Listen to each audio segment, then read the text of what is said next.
Alright, so I am here at my hotel room in Ghana doing my first catch-all kind of video, I suppose.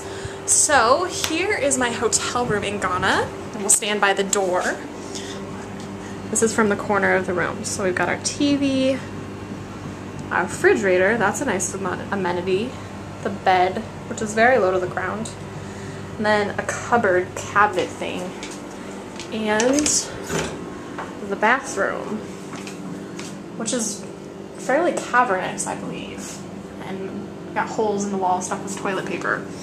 So that's that. We'll go back over here. So today was quite an interesting day. I landed in Ghana. Okay, actually, let me back up. The woman that sat next to me on the plane, her name was Jabina, and she was a 76-year-old woman that was coming home from visiting her children, for her daughter in the States. And so she's flying back home, and she had a bad knee, I guess, so she was on a wheelchair to get into the plane.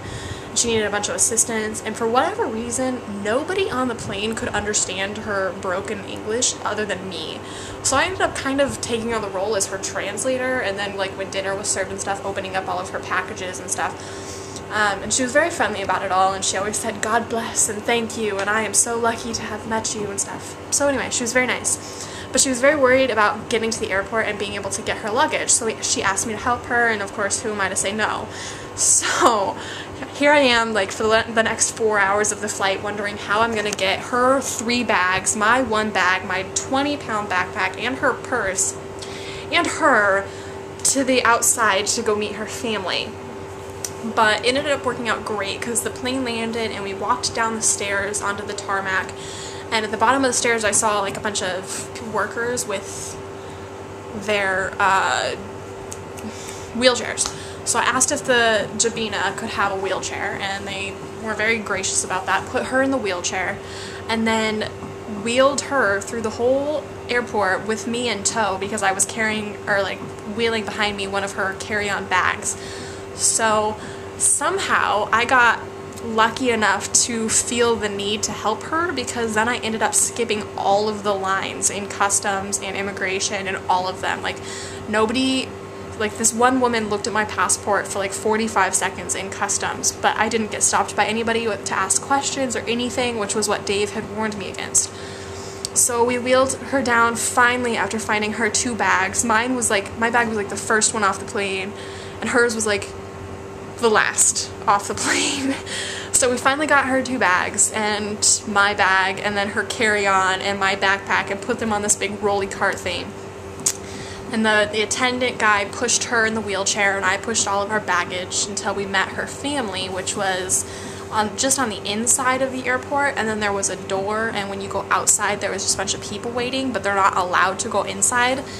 And one of the things that Dave had warned me against was, do not ever, ever, ever, under any circumstances, go outside. Then of course the attendant takes us like right to the door to go outside, and I didn't want to go outside, so I didn't, but then I couldn't see anybody or anything. So it seemed like the correct thing to do, and thank goodness there was a misunderstanding between Dave and I. So apparently when he flies in, he always flies in like late evening when the airport's really busy, and so they set up this like police barricade with metal gates, and he told me, don't go outside of the barricaded area, don't do it, don't do it.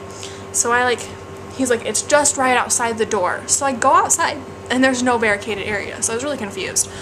And I was looking for the girl I was supposed to meet named Zoe, and I had a rough description of her, but Dave said she'd be like one of the only white girls there. And I looked around, and she kind of looked Hispanic, so I passed her up the first time, and then Dave said I could ask somebody to use their phone to call her if I didn't see her right away. So this like person in uniform came up to me and was like, "Hey, do you want to use my phone to call whoever you're meeting?" And I was like, "Yeah, that's great." So he dialed the phone number, and he was like, "What's the girl's name?" And I was like, "Oh, her name is Zoe." And then Zoe heard me say that and jumped up, and it turns out she was the Hispanic girl Hispanic looking girl that I dismissed. So Anyway, it turns out the guy in uniform was a cab driver, and then he got all PO'd that we wouldn't take his cab because he was trying to charge I think it's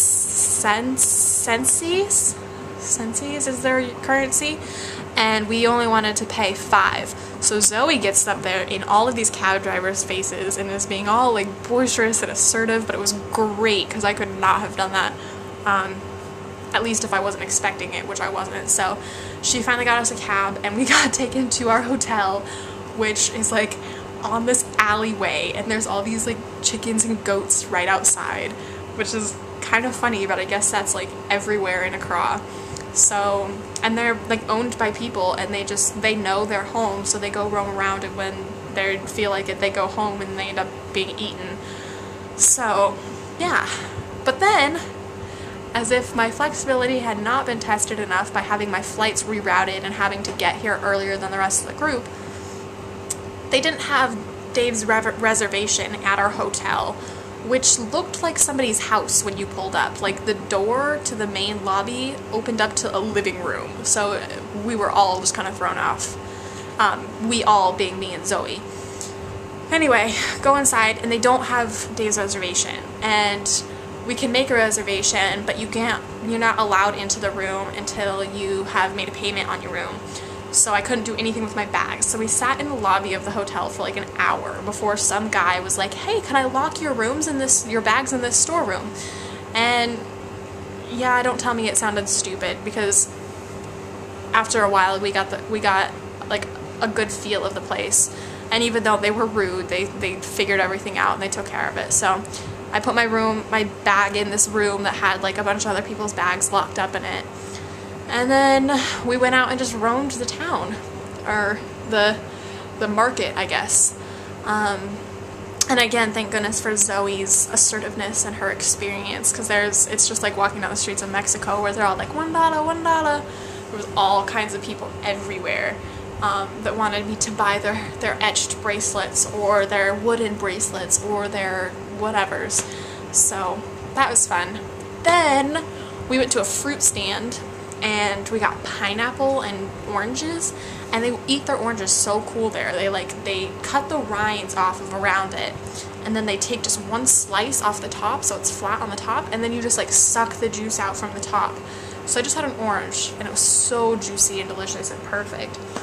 And Dave, Eric, and Mary Kate just got here, and we just got to be allowed to go into our room, so here I am doing this super long video, and should be fun. So we're waiting on George and Phyllis, some of Dave's business associates. I don't know how they're known, but yeah, they're gonna come here, and then we're all gonna go hang out in the lobby and get some food.